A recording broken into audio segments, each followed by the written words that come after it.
Love it. Oh wow. Oh, What was well, your I think favorite? that's. What was your Go favorite on. Thunderbird? What was your favorite Thunderbird vehicle back in the day? I can't remember much about Thunderbirds apart from Parker saying "Milady" a lot. And That's about all you need to what was know. the lady? What was the lady's name? I think Lady Penelope, but I could be wrong. That was it. Yes, yeah. I couldn't remember her name for a I mean, second. you responded very kindly. I know this is technically the podcast now, but people like a human interest story, right? Have you got time for a human interest story? Jamie, we have got time for whatever you want, mate. Let's go. Because you responded very sweetly to my message on my Instagram about being called a dork that one time. And my history at school, as probably for the history, most people listen to this history at school. School is a horrible place. Anyway, when I was a kid at school, I was into Doctor Who, right? And I still am into Doctor Who. But in the early 90s, Doctor Who was incredibly unfashionable. And it wasn't even on telly, right? And it was the Was butt that because of what's his name, Sylvester McCoy? Well, yeah, I mean, he was the one that I remembered the most. I actually can't remember much Doctor Who, but yeah, he would have been on when I was like 6 or 7. But I actually got into it because the BBC, for some bizarre reason, showed a series of repeats, like out of nowhere. It wasn't even like a big anniversary. They were just like, by the way, here's 6 Doctor Who stories, weird kids. Attach yourself to this for your whole life and build a career around it. And so I did, but it made me like very, very unpopular. And there was another kid at school, and I'm not going to name the kid, but they were very brainy. So they, even in nerddom, they outdid me in the nerddom, right? So I didn't even get to be king of the nerds. I was even like the underdog of the nerds. And this kid was very into Thunderbirds. I don't know if you remember, because they did that Tracy Island thing on Blue Peter, and Thunderbirds was a big thing. Yeah, right. Pizza Hut did a thing where you could get the Tracy Island things on the top of the plastic cups, I remember. I know exactly what you mean, and they were brilliant. And I thought Thunderbirds was okay, right? But everyone else is going absolutely no pun nuts. intended. Yeah. No, FAB. I didn't think it was FAB. I thought it was okay. Anyway, this guy, I'm not going to give his name, but must probably has grown up and never thinks about this again. But we got into a blazing playground row about which was better, Doctor Who or Thunderbirds, right? Which I was bound to lose. And at the end of the row, he promised to conduct a school-wide survey and ask everyone which they preferred, Doctor Who or Thunderbirds, right? And full credit to him. That would definitely be rigged. Definitely. Yeah, the thing. I think he just told them my name and they voted against me, because after like maybe a couple of weeks, he presented me with the results of this survey, and it was devastating. There was like not a single vote for Doctor Who. It was just Thunderbirds all the way. And I would see him with the clipboard going around carrying out this survey, and I knew my day of doom was near. That's dedication, isn't it? To belittling someone that it wasn't even that heated an argument. But there you go. Like, who's laughing now? Exactly. It's funny to be doing this chat at the week of the Super Bowl where everyone's talking about Kendrick Lamar, but I aspire to that kid's level of petty and not Kendrick Lamar's. Like, I feel like the next time someone disagrees with me on the internet, I'm just going to walk around with a clipboard on the streets of North Hollywood going, "Oi, excuse me, as British as possible. What's better? I love sausage rolls, or I don't know. Let's get on with it." Okay, sorry.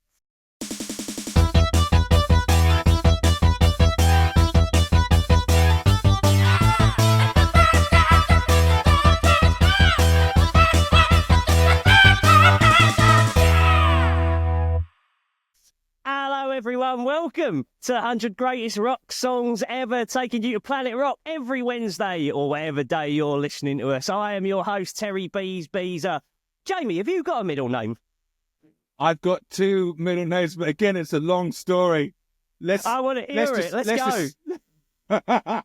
Let's go. Come on. I've got 2 middle names. I've got Edmund and Edward, right? But my full legal name is Jamie Edmund Edward Lenman, because I must have told you this. Because no, and what was that noise? How does one represent that noise on like a keyboard? You represent it by writing the name Edmund, crossing through it, and then writing Edward over the top. That's my legal name. Because when I was born, my dad was like, right, I'll go and register him with the registry office. And my mum was like, you remember his middle name? And my dad was like, yeah, your dad's name. And Mum was like, right, don't fuck this up. My dad was like, no problem, can do. Do. If I could do a whistle, I'd imitate his whistle. He went down to the registry office, was like, Jamie Edmund Lenman.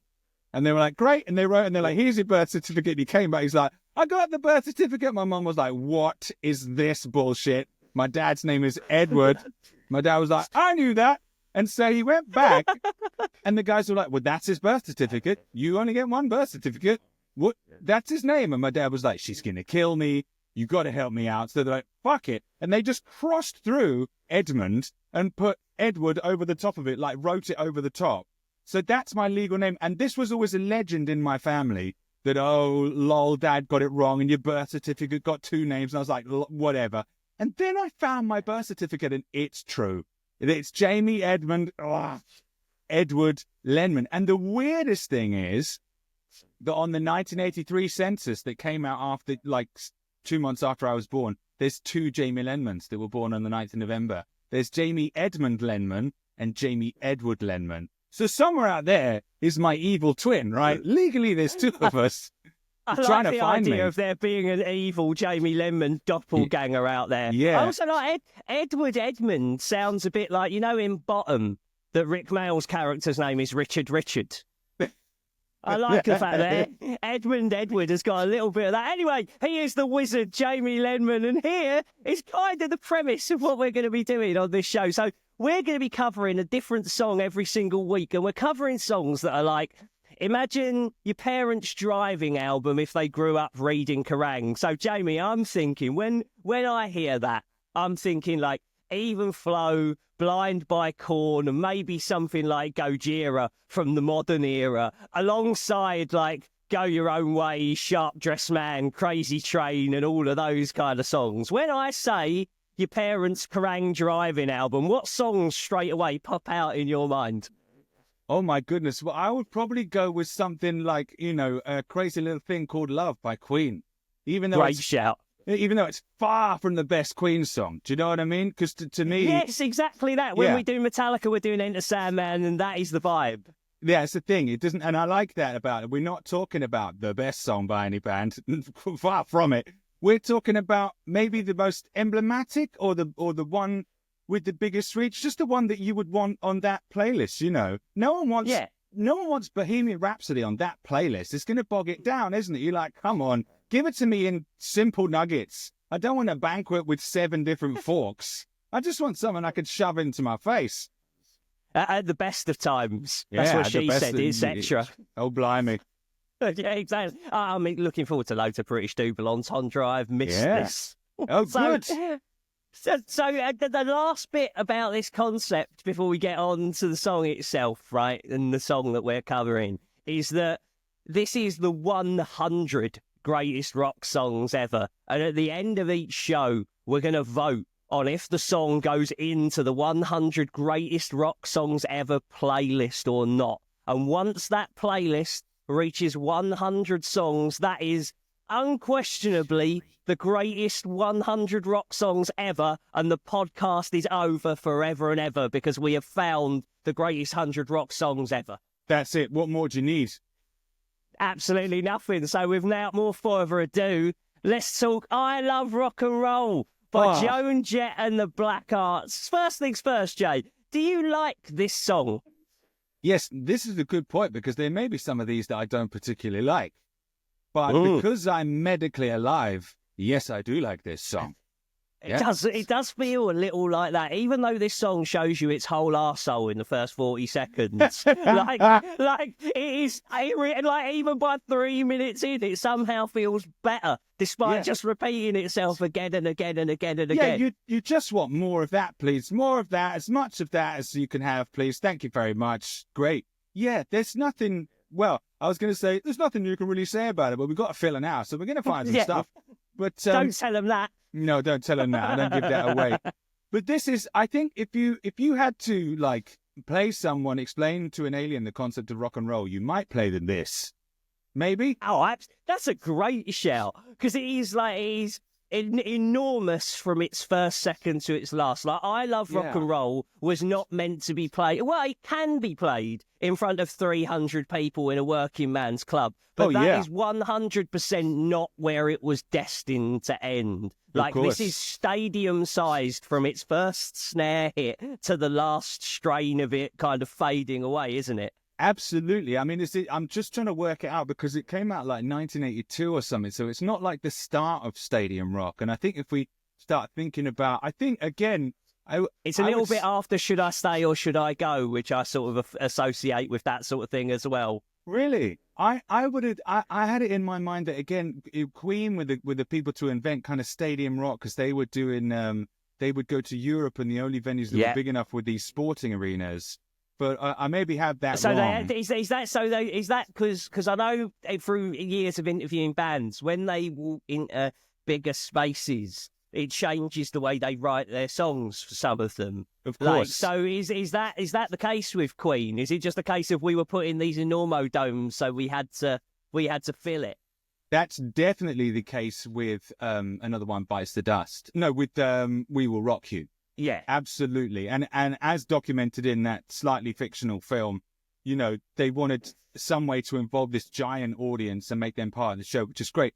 And yeah, it does. That's a good point you make there, Bees, because audiences do change the way you write to a certain extent, and it's up to you how much you let that inform what you're doing. But I think that's a good point. I think that did change the way that Queen wrote, and definitely We Will Rock You, which we'll get onto, I'm sure, later down the line. Yeah, is well, I mean, you know, two bass drums and the snare is what we're talking about. That's We Will Rock You. That's I Love Sausage Rolls. That's most of rock and roll. That's basically what you need to know, right? Absolutely. Exactly. Blum blum ka. Blum blum ka. In fact, these two songs have exactly the same beat all the way through it. Of course they do. And also on Joan Jett and the Black Arts, I Hate Myself for Loving You does the same thing as well. Okay. So, Jamie, I didn't realise until this is a bizarre thing to admit, because this song is like so omnipresent in everyone's life, but I didn't realise that this song was a cover until I was doing the research for this very show. Like, I'll straight up admit that. Did you know this? Did you know Joan Jett and the Black Arts didn't write this? No, I didn't, and you could have knocked me down with an onion, because I too did a smattering of research so as not to appear as a child in your eyes, and I was stunned. But what's even more stunning is the story of the band who did write it, the Arrows, right? Yeah. Hit me. It's so weird, because you've done more research than I have. So save my bacon. All I'm doing is you know, paraphrasing the Wikipedia page, which anyone listening to this could easily do. But you know, if you don't want to be bothered with that, here it is. So it's written by a band called the Arrows, right? And they're a British band, as far as I know, and their version came out in 1975. And I think Joan Jett heard it when she was touring the UK with the Runaways, right? And she tuned into the Arrows TV show, Arrows. And you're like, straight away, that's imagination, isn't it? Well, first of all, that. But like, oh yeah, she tuned into that band's TV show. Like, all bands have TV shows, do they? And apparently, this like bog standard, like pub rock act, you know, maybe I'll delve further into them and discover that they were the original Beatles, but it doesn't look like it. No. Apparently, they did one appearance on some like musical magazine show, and the producer of the show was so blown away by their performance of one song on that show. She's like, you know what? Here's your own TV show, and the format is that every week you just play some of your songs, and then maybe you get a guest up, and that is it. So they got their own TV show, and on this TV show, they played I Love Rock and Roll, which isn't far removed from Joan Jett's two versions, because she did two versions, each with distinctive differences that I'm sure we'll get into, that made it the difference between like a worldwide hit and like just some song by some blokes on a telly show. But they had a show. That's by far the most fascinating thing I've got out of this. So quite apart from Joan Jett, they had a show. Well, I watched so you are quite correct in all of that, and I watched the performance. So Joan Jett apparently saw this performance. Wow. And like, it was really wicked. I watched it on on YouTube, and it had like the grainy Granada Productions coming up first to really totally to give it that feel, right? Yeah. And I thought that this song, the original of it, like lacked everything that makes the Joan Jett one good, which we'll get into in a second. But what I wanted to ask you, Jamie, is you did a whole covers record with Shuffle, right? And I remember at the time you saying that it was like the most fun you ever had putting anything together because it was just like a blast, a whirlwind of like, oh, it's just all the things I like, blam. Yeah. And delivered in the manner that you did it. But like, how do you pick a cover song? Because like Joan Jett picked this song because she was watching it on the telly. And you had so many different reasons. Like, I loved the Adamantium Rage being on there. Was so like, oh, that's exactly it, because it's the things that make Jamie, right? So, as well as like schnickty, schnoin. So, yeah, Jamie, how do you pick a cover song? Well, you ask a very interesting question there, Beast, and I'm going to give you a long-winded response, and that's your fault for inviting me on this podcast as your permanent guest. But the thing is, the way you would pick a cover song now in 2020 is completely different from how you would pick a cover song in 1980, right? Because there's 40 years of difference. And the main difference is no motherfucker be buying records no mo. And would you said I had the most fun ever coming up with Shuffle. I had the least fun ever reading the sales receipts because they were harrowing. But the difference is, and I've actually been watching the BBC repeats of Top of the Pops from the mid-70s to now, because I wanted to get a current of what was happening in popular culture through that window. Turns out it's actually very difficult because the BBC's remit of what they're going to play on Top of the Pops doesn't actually reflect what's happening in youth culture at all. But every now and then you get a little post, and you get a lot. Why break the habit of a lifetime? Why break the habit of a lifetime? But what happens is when you watch Top of the Pops from the start, you get an awful lot of covers, and you will find out that like most of your favorite songs from the 80s and 90s are actually covers of someone else, right? And that's a kind of a shadow of what was happening before the Beatles came along, when artists and writers were meant to be separate. And one of the reasons that this has got very deep very quickly, one of the reasons that the Beatles were so amazing and so mold-breaking was that they wrote their own stuff, which today we take for granted, but at the time was mind-blowing. Even though their first record is kind of half covers, half originals, by the time they're on their third record, I think it's all originals. And this was unprecedented because you were supposed to just do like Lieber and Stoller classics. And at times in the 50s and 60s, you would have like maybe 5 or 6 different artists, all with their version of the popular song in the charts at the same time, right? So what we see in the 80s and 90s and the 70s, I guess, of people just doing cover records is an extension of this idea, even though the Beatles kind of put it to bed, that you're not really expected to write your own music. The artist is still, if you like, kind of the packaging for a great song. And because the game is to sell records, then you just find a good song. And if you can manage to like not fuck it up, you are going to make £1 million. Because if you do a great enough version of a song that you take a chance on, maybe you've written it, but it's a better, surer shot to go with like a ironclad classic, the money you're going to make off selling the physical item, a 7-inch single, is monumental. The money someone's going to make, right? And what you will make from that moment on, because it breaks you through into the public consciousness and gives you the ability to write or do something from that point on, in theory. That's very pertinent. I hadn't considered that, but you're absolutely correct. Then it does, yes, then it gives you a platform that you can do what you want. So particularly, if you're going to start out, and you'll notice a lot of particularly solo artists, as Joan Jett was. I don't know if this is Joan Jett's first single, but often a solo artist from a big band will be given a cover by the record label. The record label says, do this. My mates in Sugar Coma were literally on a table like with record company people going, yeah, you should cover Britney Spears, while they were like, yeah, we're a band. And they were like, no, you should cover Britney Spears. And then before they knew it, they were on Live and Kicking, no less. Doing a Britney Spears cover, despite the fact that they didn't want to. But it's good to know that side of the coin exists. But how do you pick a cover, my friends? Well, this is the thing. I picked a cover not expecting to sell any records because I lived in the 21st century. So that meant that I didn't have to pick something that I thought would appeal to anyone else. Joan Jett has picked, I think Joan Jett probably liked the song, but she knew it would go over, right? Yeah, Whereas totally. I wasn't really expecting anyone to really like open up to a thrashcore version of the Popeye theme, or do you know what I mean? As we Where's yeah. Shows, or Adamantine Rage, or like I think I covered the first ever song ever written on a gravestone in ancient Turkey. Yeah. So I chose songs that meant things to me, that were my musical biography, as it were. And fuck all of y'all, if you didn't connect with it, that's fine, because I'll just do another one. But it's a very different process to how Joan Jett or Joan Jett's label would have chosen that song. However, there is evidence. That's amazing. I really like the story that she just saw it on TV and thought, this is rad, you know? I hope that's true. This is just it, Jamie. Like, I'm always willing to, I'll tell you a story, right?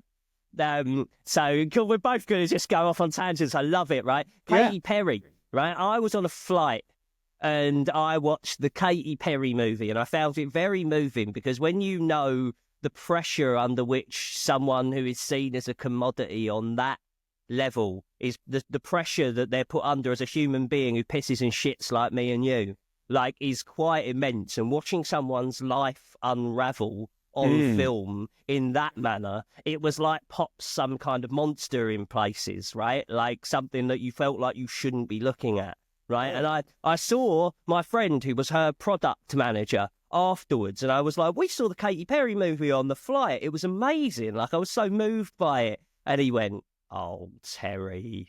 And I went, what? And he went, you can't think that was real.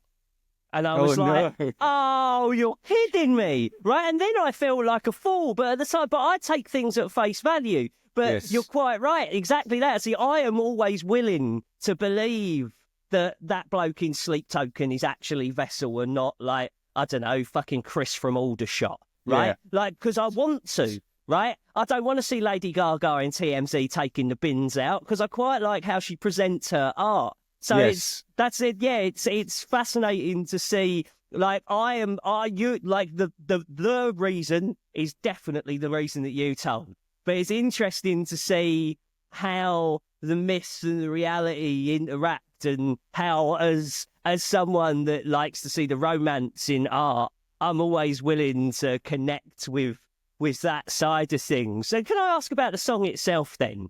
So is this, because you're a musician and I'm just a bloke who talks about music, is this basically like a sort of 12-bar blues style thing? Like when you hear Iggy Pop's like Wild Child and you realise, oh, that's just the 12-bar blues that like is a million different songs, but when it's Wild Child in the hands of Iggy Pop, it sounds like its own thing. Is this musically like something along the lines of that, or am I way off? No, you're absolutely on the money. It's not what we would call a typical 12-bar blues. It doesn't have that structure. 12-bar blues, you know, it goes to E, Bodo for the first 4 bars, then it goes Bodo, you know, for the second 4 bars, then back to E, then to B. So this uses those chords, but in a slightly different arrangement. And plus, you know, it's, I don't know if we're going to get on this later. It's not actually as dumb as it sounds, because it... No, do it now, Jamie, go. It sounds quite bonehead, you know, Bodo, you know, what could be simpler? But then it's got like a bar of 1. It's 4/4, which is what musicians call common time. I don't want to get to teach your grandma to suck eggs about this. No, which is dum dum ga, dum ga. That's a bar of 4. What I just did there, right? Yeah, it's 4/4. That's what we call 4/4, and it's often called common time because it's the not scale. It's not tempo. It's the beat that most things, the time signature. Most time things signature. Yeah. But come up on your balls and dance with me. That dance with is a bar of 1. So everything's 4/4, right? And then it just goes math for like 1 bar for dance with. Dance with me, you know? And it's like King Crimson for half a second. I like absolutely. But I think that is such genius, because I've done similar things where I've tried to write songs that sound really bonehead, but they've always got a little bit of a flavor, and you're like, oh, why is this different from that other bonehead? And usually it's because somewhere in there's like a bar of 3, or someone to just break up the dance. Because if you find yourself dancing to I Love Rock and Roll, you'll end up on the wrong step, because they put that bar of 1 in there, right? and you'll be clapping out of time. Dance with me. Yeah, you're exactly. right. Yeah, as I'm swaying to the chorus. Yeah, you're right. Yeah, you have to do a little head nod and then go back into it, which is, of all the times, who calling me now? I bet that's eBay. Sod off. Oh, my God. Did you hear I had to, my phone, look at my granny phone. I bought a granny phone for in case I get in trouble and I have to go to hospital. It's got a big button in the middle there that just says hospital, right? And it didn't even come with a ringtone. So I had to download the sound effect of a phone and load it onto this thing, right? And that's the first phone call I've had for 6 weeks. I'm going to let you down and say I'm actually surprised that it's digital at all, because I expect you to have a phone that goes bring, bring, bring, bring, and you come down. You come down the stairs like holding a candle on a plate with like like one of those hats that has like the ball on the end of it, the long one, go like after your honk shoe sleeping. That's kind of how I imagine you picking up the phone. Hello? But this is how it looks to the people in Czechs. When I went and asked them if they have one in Czech, they look at me like I was a caveman. And I get is people that a Nokia 3310? What is that? If only I could find one of those kids, man. No, I didn't even know what it is. I don't think I think it's like army issue. It's not for like civilians, not for people. But it just about, and there's a picture of a newspaper on a train. You can't see this. My best taken photo. I don't understand anything about it and I hate it and I don't know who called me. But people stopped me. Somebody stopped me on the train and I was like, excuse me, what's the deal with your phone? Very polite. And I had to explain. It's a conversation starter. It certainly is. Excuse me, sir. What's up with that? Yeah. But, so is this, the shuffle, the one in there makes this more interesting. And you mentioned earlier that there are 2 versions of this song. So what is the difference between these 2 things in terms of what makes it stadium size in the hands of Joan Jett and the Blackhearts? Well, there are 3 versions. Between the Arrows and Joan Jett, there are 3 versions. There's the Arrows version. There's the original B-side version that Joan did in 1979 to her single. I forget what the single was, but she recorded this just as a kind of a fuck off, and you can hear that. And then there's the world-beaten version. So what would you like me to disseminate? Let's go chronologically. Let's talk about the Arrows version and then the Joan Jett version. So the Arrows version, I would say, is pretty like meat and potato stuff. It's pretty dumb. There's not a lot of sex in it. It sounds like 4 pairs of jeans. Do you know what I mean? Yeah, absolutely. And the production, I would say, is like pedestrian.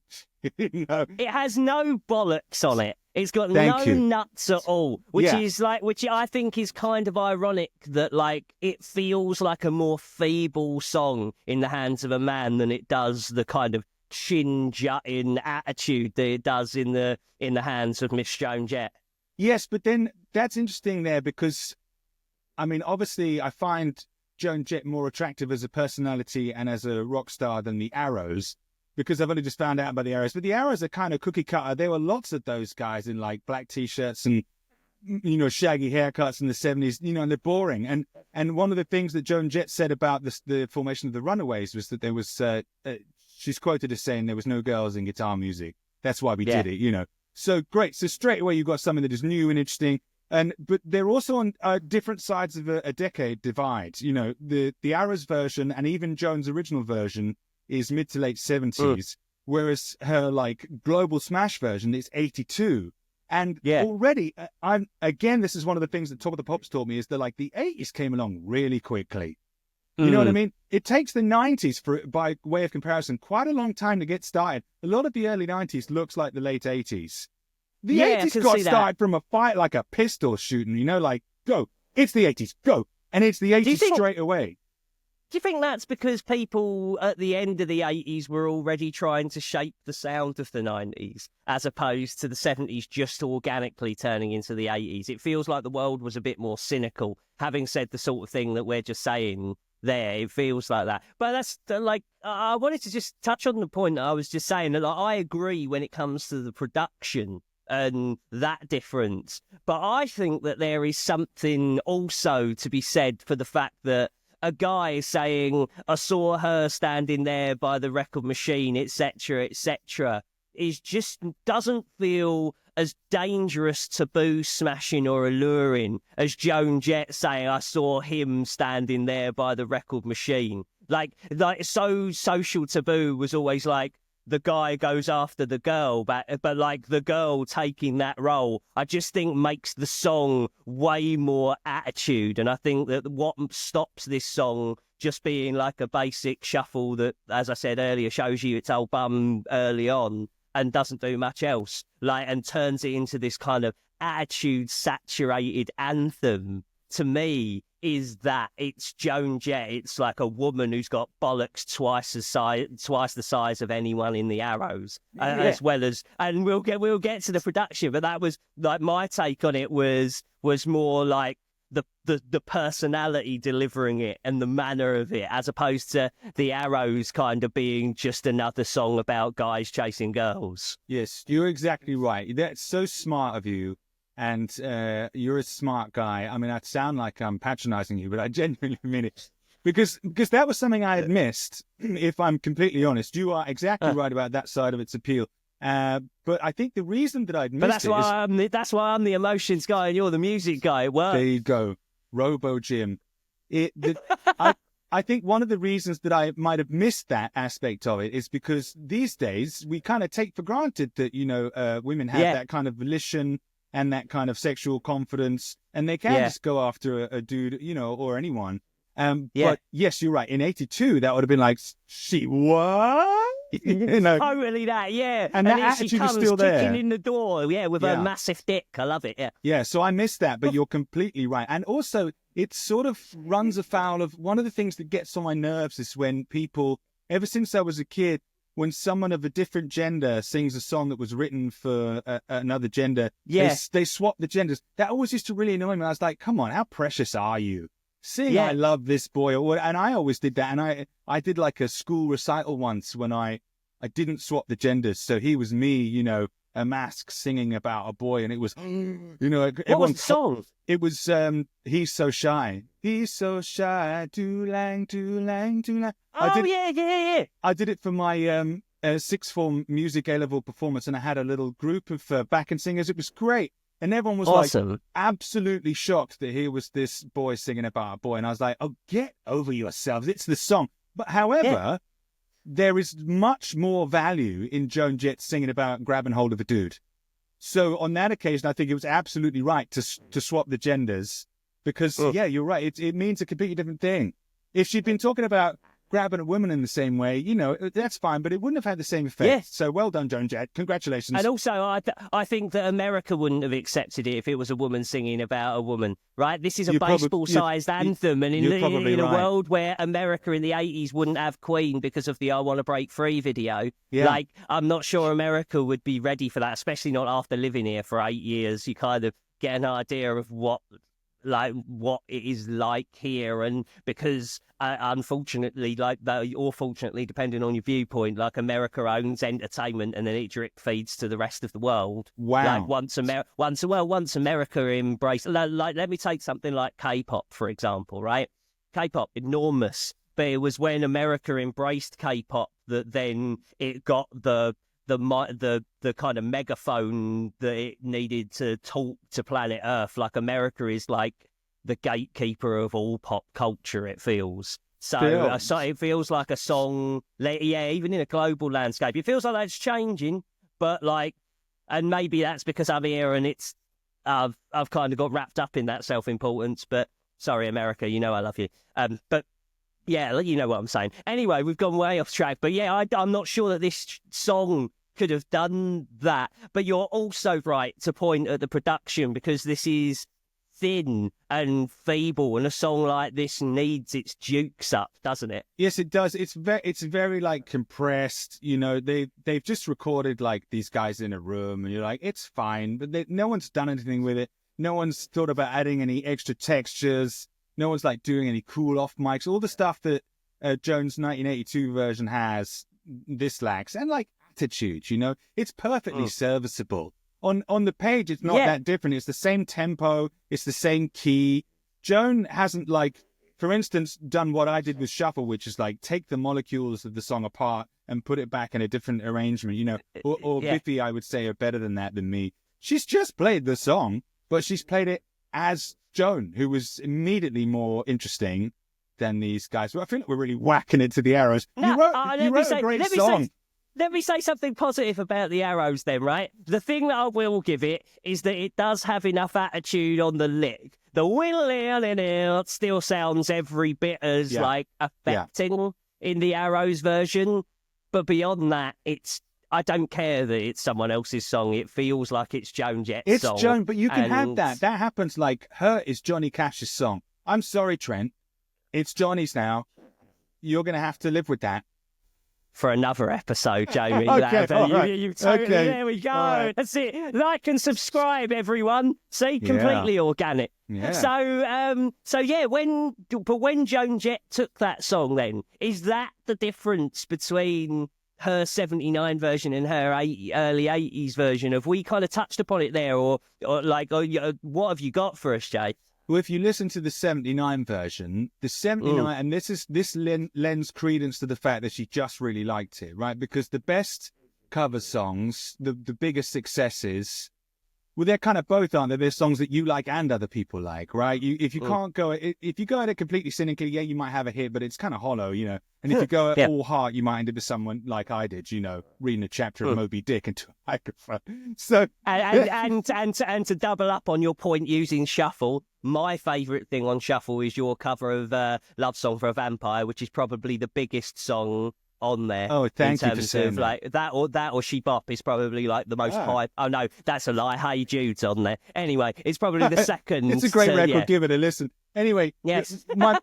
my point is that the 79 version sounds like they're in the studio. Someone says, "Shit, you got to do a B-side," and they're like, "Hey, why don't we do I Love Rock and Roll? It's a great track," and everyone just knows it, and you can hear everyone's vibing to the point where like drummer's kind of wrecking it because the drummer is sticking lots of other stuff in, and you're like, dude, simmer down. You know, we don't need that. But you can hear them kind of just enjoying the song. And I feel like that B-side version lends credence to the fact that they just like the song. They're having fun with it. And then when you find out, maybe you might find, because this used to happen a lot, you'd send the platters out to the radio station and maybe they play the B-side because they just prefer it. There would have been some organic growth or something. They would have got feedback. They were like, hey, man, I really like that B-side you did. And then they would have thought, oh, okay, maybe let's revisit that. So that kind of rough sketch of what they would do with it, I don't think it's actually as good as either version. I don't think it's as good as the Mega version or the Arrows version because it's kind of scrappy. But you can hear them playing with it and having fun. And that laid the groundwork of what would become the 82 Behemoth, which is why I like the fact that it's there.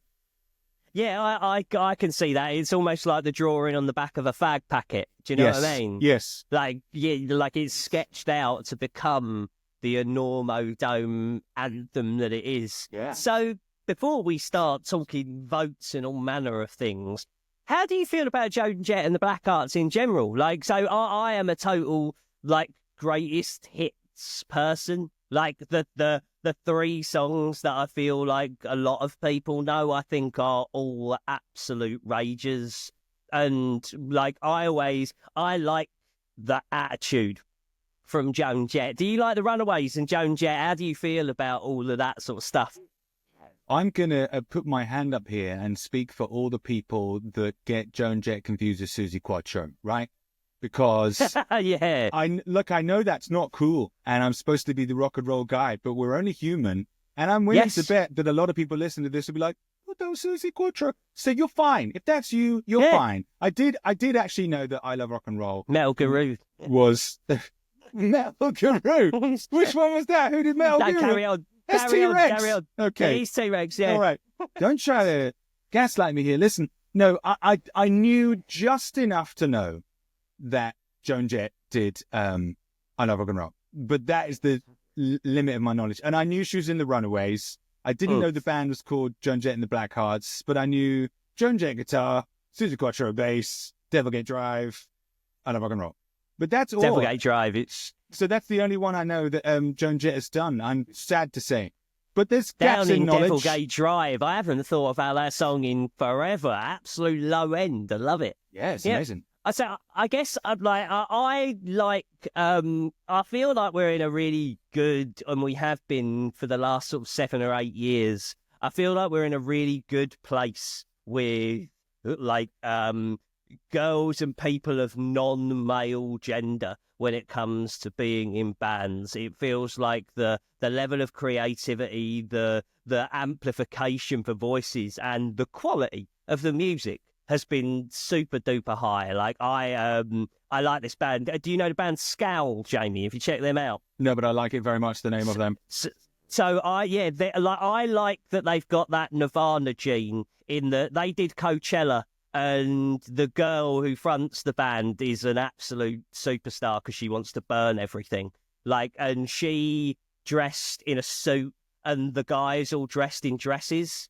And it's just because it's who they are. Yeah. But they have a real scratchy, fighty, and I always find, and I don't know if this is because I am a straight dude, but like I always think that there's something so much cooler about a girl who is fearless fronting a band as opposed to a guy that is fearless. Well, when you think of all the shit they got to put up with, then yeah, it takes more. Because there's more coming against them, you know. Absolutely that. So when Joan Jett looks at 80,000 blokes and goes, I don't give a damn about my bad reputation, and then like that, and you know, when I see the romancing things, that's it to me, because I believe Joan Jett. Like, they're like, I want to believe, like, everything that I like about art, anything at all, comes down to authenticity, and if I can't see authenticity in it, it spoils the broth.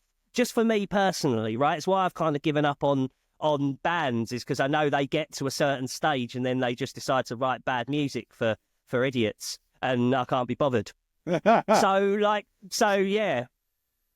Kind of went off track there. No, I feel the same. It's all, you want authenticity, absolutely. Yeah, and so Joan Jett, bit like fucking, like, not just portraying but being this bigger, larger than life thing, and bad reputation as well. Like, I know you don't do sports, Jamie, but Ronda Rousey blew a hole in planet Earth when she was, like, quote unquote, the most dangerous unarmed woman in the world. And it was really cool. What, like, in the same manner of what I was just talking about, the world's most popular cage fighter was like this beautiful woman who would just get in and beat people in 35 seconds and like have them like screaming uncle in seconds. Was right. Just like it just, but she would come out to bad reputation, and because most people would be coming out to like different sounding things and sounds of the day, because hip hop has taken over from rock music as like the world's de facto like attitude music. If you look at movie trailers, like we used to get metal all in them, and now it's hard hip hop, right? That's just how the world see it. So sure. when Ronda Rousey would come out and it's a fucking like guitar and like walking like she's about to take your lunch money. Like, Joan Jett is the perfect soundtrack for that. And I don't think I've heard Bad Reputation. I think I'm going to have to check that out. I'm excited. Have you not heard that song? I don't give a damn about my bad reputation. Oh, no, actually I have. Yeah, it's amazing. Yeah, no. Yeah, do the things that we want to do. Yeah, and that's I like your version. I do, yeah, the voice, right? You definitely hit your button and your chair would spin round, Jamie. Yeah, so that's, but like, even that, I'll do the things that I want to do because that's what I'm going to do. Like that, I feel like that encapsulating and being the voice of this song, that authenticity is what makes I Love Rock and Roll, so put another dime in the jukebox, baby, sound like a mission statement more than something that is pure fromage. And it's nice to have a song about how much you love the music. Yes, you don't get a song. Most love songs are about a person or a thing. They're not often about the actual music they're playing, which I think is really lovely. Because, like, I'm in love with rock and roll, and I don't tell it enough. Everyone listening to this is. Everyone listening to this is, and that's what I love about this. Even being point A of what we're doing, it's the sentiment of all of it. Like, not to sound like the Kiss Army and like they're trying to stop you from listening to Kiss, but like, it feels like I Love Rock and Roll is like a unifying statement, right? Yeah. It might be something that people want to shit on, but it shouldn't be, Because it's hard to argue that with. Well, it's the reason that we all know each other. Yeah. The reason that any of us know any of us is because I love rock and roll, and so do you. This is a good one to start this with, Terry. Well done. Yeah. Cheers, mate. Cheers, mate. Not just a hat rack, although it is a rack for many hats. It's really good. So yeah, like let's talk about cover versions of this then. So have you got any time for Miss Britney Spears? Yes, I got a lot of time for Britney Spears. Yeah, I think she's fascinating. Oh my God, there's so much going on, and I lived through it, and I wasn't as appreciative at the time as I could have been. Yeah, her version. I haven't actually heard her version since the day, and maybe I should have done a little bit more research, but I don't remember. Don't worry, I've got you, mate. Go on. I mean, at the time, I was living, eating, and breathing rock and roll, so I think I would have been cross that someone as plastic as Britney Spears had even dared to touch the hem of Joan's garment. But now we know that it's not Joan's song, and the Runaways were manufactured to a degree. I'm not sure if Joan ever took a stance on it, but I certainly have less of an argument. Terry, what are you saying? I think it is. So I think it's fucking, for first off, what is that instrument that it's like a disc on the end of a stick and it's got beads on it and you twist it and it goes. Do you know the one I mean? It's like a disc. Yes, I've got one. It might be called a cassava, but I could be wrong about that. Well, someone goes ham on one of them all the way through this song, right? And I've got one. Let me see if I've got mine here. I'm going to bring you some PSTDD. That's not how you spell it. Anyway, keep going. I'll find a cassava. Yeah. So, okay, so did you look for one of them? Yeah. So to cut a long story short, I think that Britney's version, come and take a time and dance with May. It's going to be May. I don't think that she quite has enough attitude for this song. And like Christina Aguilera did the kind of thing that she's trying to do on this Much Better on Fighter, innit? Like, yeah, I can see why. That's the one. Yeah, mine's got a loose handle so it won't go back and forth. Mine too. I've got to see a doctor. Yeah. Yeah, but like, I just don't think that she had enough attitude, and like Christina Aguilera had already ticked that box. I feel like with Fighter, and Britney's version of it is just, it's less her. Again, going into authenticity, I believe her on Sometimes I Run, Sometimes I Hide more than I believe her on I Love Rock and Roll, because Britney Spears, I'm sure you love things like Walk This Way and a lot of the songs that we're going to cover on this very show, in fact. Yeah, but this show is for Britney Spears. I'm not going to say name 3 songs to Britney Spears, but what I'm going to say is that, like, the Joan Jett who treaded the boards of, like, being an unsigned artist and all the rest of it, who stands there and screams, I love rock and roll, does it with a conviction that Britney Spears cannot manage. And not to suggest that she doesn't love her art form or that she didn't enjoy performing the song, but like, I love rock and roll is a statement from the diaphragm that I don't think that she quite delivers or understands. I don't think she delivered it any more convincingly than the Arrows delivered it. Yes, exactly. So that's legitimate. That's fair. Sometimes it just takes the right person. And I think that's a lovely sort of triumvirate. I'm sure there have been more covers of I Love Rock and Roll, direct and indirect. Weezer did that one, didn't they? Beverly Hills, right? They just called it something else. And I've done them. I've done covers of I Love Rock and Roll. Deadly Lethal Ninja Assassin on my band's third album is a cover of I Love Rock and Roll. They're everywhere. So whether you call it that or not, I think that trio of the Arrows and then Joan Jett and then Britney, they both kind of perfectly circled Joan Jett to show the different ways which they didn't quite get it right. Britney doesn't mean it. The Arrows don't deserve it.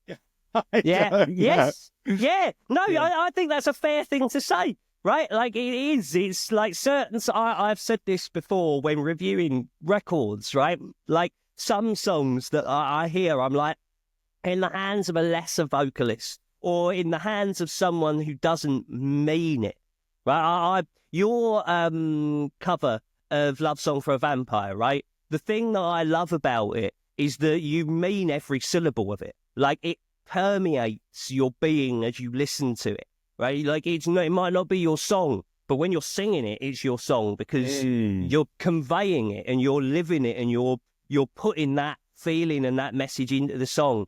And that's why when I say like in the hands of lesser vocalists, that's not to like I'll give you an example of what I mean, right? Miles Kennedy is absolutely not a lesser vocalist than Axl Rose. But when he sings Mr. Brownstone, he doesn't sing it with the person who walked the streets with a half-drunk bottle of Jack Daniels in 1985 as an unsigned artist saying, "We've been dancing with Mr. Brownstone." He can sing it better, sure, but is it better? Absolutely not. No chance. You're kidding yourself. What you're just saying there is, I don't like Axl Rose because he's a bellend, and fair enough, if that's your take. But, like, as far as who delivers, like Paradise City, who has seen the grass is green and the girls are pretty? One of them sees that and one of them sings that. And I feel like that's the vibe here as well when it comes to Joan Jett. She embodies the song, you know? Well, I don't know how people are going to interact with this podcast because I,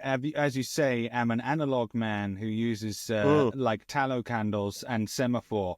But I would be interested to hear and like not cross if anyone thinks we are totally wrong about this. If someone's like, no, Britney's is the version. You can hear the blood, sweat and tears. Or no, the Arrows had it right and everyone else just fucked it up. I'd like to hear that. If you genuinely think that the other ones are superior, let's hear it. Come at me. Here's how you can do that, right? We have got the handle at Alternative Music Podcast on Instagram. So we are going to put these up. And if you've got feedback, we will answer your feedback about the last song we covered on next week's show. So if you go to at Alternative Music Podcast, we will say, hey, we want your feedback. And when we say that, we're not saying, hey, everyone, can you interact with our post so it gets us higher up in the algorithm like everyone does? We're saying, hey, everyone, like, what do you think about our takes so that on the start of the next episode, we can discuss the song before launching into the next song, which is also... Yeah, go on, mate. I stopped you in the middle of your flow. I just wanted to say how much I agree with that, Terry, and I'm really glad you made that point because when most people say, leave a comment, they just mean the algorithms. They just mean so I can have 1p. But when we say it, when I say it on my stuff, when Terry says it, and when we say it together, we actually want a conversation. Yeah. We actually give a shit what you think. That's why we're saying it, you know. So please, get involved. Let us know on anything that we've said and we will interact with the best comments. But for now then, as we enter the final furlong, we have to vote, Jamie. So I haven't quite figured out that... Oh, in fact, here's what we'll do, right? I get a vote, you get a vote, and on that very post where you can comment, we will have a poll that lasts for a week. Your vote out there is worth 2, right? And if it ends that we agree that a song should go in and you guys say it shouldn't, we'll have another discussion at the start of next podcast as to whether it goes in or not, all right? So that you get a say as well. Whoa. So first up, Jamie, I'm going to go to you first. Bear in mind, here, I'm just going to reiterate how this works, right? We have 100 slots to fill the 100 greatest rock songs ever. This vote, once the song goes in, the song is locked in the playlist. And when the playlist reaches 100, that's it. The podcast is over. They are the 100 greatest rock songs ever. So every song that goes in, we should celebrate. But it's also a step closer to the podcast's death. So let's do this, Jamie. How do you feel? I Love Rock and Roll by Joan Jett and the Blackhearts. Does it go in the 100 greatest rock songs ever? Without a doubt. I don't even have to think. And it's the first track. Because it's the entire concept. Yes. There's going to be other songs where I might take a long time to decide. No decision time. Let's send the jury home. So I had a struggle with this. I'll tell you how I came to my decision, right? Firstly, if I'm doing the podium for my favourite Joan Jett and the Blackhearts song, gold is I Hate Myself for Loving You, because it's everything that I love about I Love Rock and Roll, but it's her song. Then the silver is Bad Reputation, just because I've got so many great memories attached to it, and I love the song and I love the sentiment, and like, if you followed my life enough, you'll know why someone like me says, I don't give a damn about my bad reputation. And also, so bronze would be where I put I Love Rock and Roll. If it's only the third best Joan Jett and the Blackhearts song, does it deserve its place in the pantheons here? But I was sort of chewing my lip when you were mentioning this at the beginning of the show. I promised that this was my criteria, which was I put it up against We Will Rock You because it does the same thing. It goes dum dum dum dum dum dum dum dum the whole way through it, right? It is designed to get you to stomp your feet, clap, stomp your feet, clap. And when I put those songs next to each other, I Love Queen, as I'm sure we will get to, on probably every episode that we cover on this. I would imagine one of us two are going to mention how much we like Queen. But, like, I prefer I Love Rock and Roll to We Will Rock You. So do I. If that is the and this is it. Like you're the person who comes to mind when I think about Queen because of your love for their back catalogue. So if even you are like looking at We Will Rock You and I Love Rock and Roll, and we're both going, yeah, absolutely, then for my money, yes, it goes in. So we have got so as it stands, this is going in the playlist. Okay, we're going to make the actual playlist and all that. Like, great. Bear with me because we've kind of just decided to do this, and here we are. But like, that's the gig. We have voted 2 votes in. If you say no, then we'll have a discussion where I'll be honest with you guys. We'll probably overrule you on this one because, come on, man, we all love rock and roll. That's why we all love rock and roll. That's why we're here. So yeah, let's get voting at Alternative Music Podcast. Make sure you are subscribed. And I guess before we bounce, we've kind of had a look, and we've got a little bit of a glimpse into our future on this show. We want to know what kind of songs you want us to cover on this very song, on this very show. And next week on this show, we'll take you to a place where we can find our roots. See you next week. Bye. I love you.